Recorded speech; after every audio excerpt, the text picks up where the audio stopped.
Hey everyone, welcome to today's Explainer.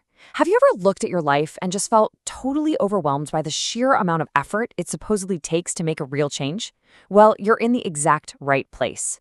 We're breaking down James Clear's absolute game changer of a framework from his book Atomic Habits. We're going to uncover the real secret to lasting change. And spoiler alert, it absolutely does not rely on massive, exhausting, earth-shattering effort. Actually, it's pretty much the exact opposite. Okay, let's dive into this. Why on earth is it so incredibly easy to repeat bad habits, but just agonizingly hard to form good ones? Think about it. Why is it that grabbing junk food or putting off work feels so effortless, but going to the gym or writing in a journal feels like this uphill battle we just abandon after a few days? The answer isn't a lack of willpower, it's actually a complete misunderstanding of how change works. And to prove it, let's look at a totally fascinating real-world example. Consider the wild story of British cycling. For literally almost 100 years, starting way back in 1908, British professional cyclists were, well, spectacularly mediocre. They'd won exactly one Olympic gold medal. They had never, ever won the Tour de France. In fact, they were so underwhelming that top bike brands actually refused to sell them gear because they thought it would hurt their reputation. Ouch, right? But then, in 2003, Dave Brailsford took over as performance director. And Brailsford didn't do some massive overhaul. He brought in this idea he called the aggregation of marginal gains. Basically, they broke down every single little thing that goes into riding a bike and just looked for a tiny 1% improvement in each area. I mean, they got insanely granular. They rubbed alcohol in the tires for better grip. They had riders wear electrically heated overshorts to keep muscle temperature perfect. They literally hired a surgeon to teach the team how to wash their hands properly to dodge colds. They even painted the inside of the team trucks stark white just so they could spot tiny specks of dust that might mess up the bikes. Now, to an outsider, all these little micro-adjustments probably seem totally bizarre, right? Maybe even pointless. But the results were absolutely astonishing. Just 5 years after Brailsford took over, the British cycling team completely dominated the 2008 Olympics in Beijing. They took home a staggering 60% of the available gold medals. Boom. 4 years later in London, they set 9 Olympic records. And that impossible Tour de France? They won it in 2012 and then just kept winning. 5 times in 6 years. Plus 178 world championships and 66 Olympic or Paralympic golds over a single decade. That wasn't luck, folks. That was the raw power of tiny, continuous adjustments. Section 1. The power of tiny changes. Let's look under the hood at the actual math here.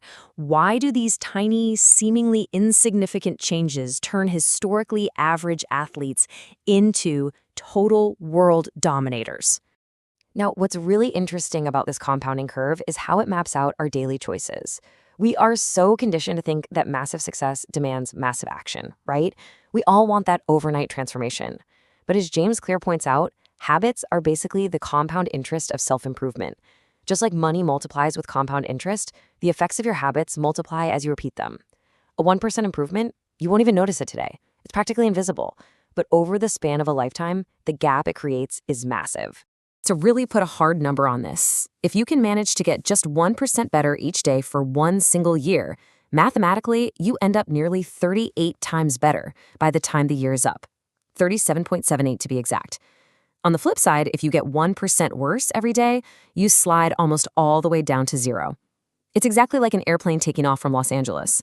If the pilot shifts the route by just 3.5 degrees, the nose of the plane moves a few feet. You wouldn't even feel it in the cabin. But by the time you cross the country, you're landing in Washington, D.C. instead of New York. Bottom line, your outcomes are a lagging measure of your habits. You get exactly what you repeat. But here's the tricky part, and honestly, it's exactly why so many of us give up. Picture an ice cube sitting on a table in a freezing cold room. You can see your breath. It's 25 degrees. Now the room starts heating up, very slowly. 26, 27, 28 degrees. The ice cube just sits there. Nothing's happening.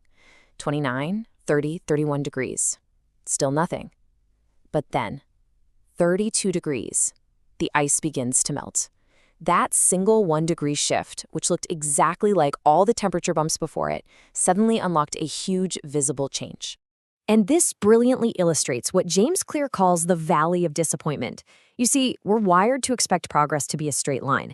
We think, I ran every day for a month, I should have a totally new body. And when we don't see it right away, we just drop the habit. But your hard work during those early days or weeks isn't being wasted at all. It's just being stored up as latent potential. Complaining that you aren't seeing success despite working hard is literally like complaining that the ice cube didn't melt at 31 degrees. The action is coming. It happens at 32 degrees. You just have to persist long enough to break through that early plateau. Section 2, focus on systems, not goals. So, how exactly do we push through that plateau? Well, it requires a complete paradigm shift. We need to drop the big goals and zoom in on our daily systems. Think about it. Our entire lives, we're told to set big, specific, actionable goals. But goal setting suffers from a massive case of survivorship bias. We look at the winners and automatically assume, oh, their big goals are what led to their success. But hold on a second. Every single Olympian wants to win the gold medal, right? Every single candidate wants to get the job. If the successful people and the unsuccessful people have the exact same goals, then the goal itself cannot possibly be the differentiator. The goal just gives you a direction. The system is how you actually make the progress. Furthermore, achieving a goal really only changes your life for that specific moment. Let's say you've got a super messy room. You summon this sudden burst of motivation, you spend an hour cleaning it up, and boom, you've got a clean room for a day. But if you keep the same sloppy pack rat habits that caused the mess in the first place, guess what? You're going to be staring at another pile of clutter by the end of the week, just waiting for another random burst of energy to fix it. You treat it as a symptom, but you completely ignored the cause. When you shift focus to the system, like the tiny daily habit of putting things away immediately, you actually solve the root cause. The clean room just becomes a natural byproduct. Here's another thing. Goals inherently restrict your happiness. They create this really anxious either-or mindset. We tell ourselves, once I reach my milestone, then I'll be happy. And if I don't, well, I'm a failure. It is a miserable way to live, constantly putting off your happiness for some future version of yourself. But when you adopt a systems-first mentality, you fall in love with the process. You actually give yourself permission to be happy and satisfied anytime your system is running. And perhaps most dangerously, goals create what we call a yo-yo effect. Just think of a runner who trains for months, finally crosses the finish line of a half marathon, and then completely stops exercising because the goal was the only thing motivating them in the first place. The purpose of setting a goal is to win the game, but building a system, that's about continuing to play the game indefinitely. True long-term thinking is actually goalless thinking. It's an endless cycle of refinement. Let's move to section 3, how habits shape identity. Because to really change your system, you have to change how you see yourself. This takes us into the deepest, most critical psychological layer of behavior change. James Clear describes change a lot like the layers of an onion. The outermost layer is changing your outcomes. That's what you get, like losing weight or publishing a book. The middle layer is changing your processes. That's what you do, your daily habits. But the innermost core, the very center of the onion, that is changing your identity, what you fundamentally believe about yourself. And the huge mistake we all make is starting from the outside and working our way in. We say, I want to be skinny, so I'll force myself to eat this diet. But we never shift our underlying beliefs. So naturally, our old identity just ends up sabotaging our new plans. To really see this in action, imagine two people trying to resist a cigarette. The first person declines by saying, "No thanks, I'm trying to quit." Now that sounds perfectly reasonable, right? But think about it. This person still fundamentally believes they are a smoker. They're just a smoker trying to be something else for a minute. Now look at the second person. They just say, "No thanks, I'm not a smoker." It is such a tiny shift in phrasing, but it is a massive, monumental shift in identity. Smoking is in their past, not their present. Behavior that contradicts your self-image just won't last. If you want more money, but your identity is a consumer instead of a creator, you'll always be pulled towards spending. Shifting your identity is the absolute key to the whole shebang. So, the crucial point is this. James Clear captures the entire philosophy beautifully with this quote. You do not rise to the level of your goals. You fall to the level of your systems. Seriously, let that sink in. If you are struggling to change your habits, the problem isn't you. It's not a character flaw. The problem is your system. You just have the wrong system for change. We have to remember that all big things come from small beginnings. An atomic habit is just a regular practice that is small and incredibly easy to do, but it packs an absolute punch.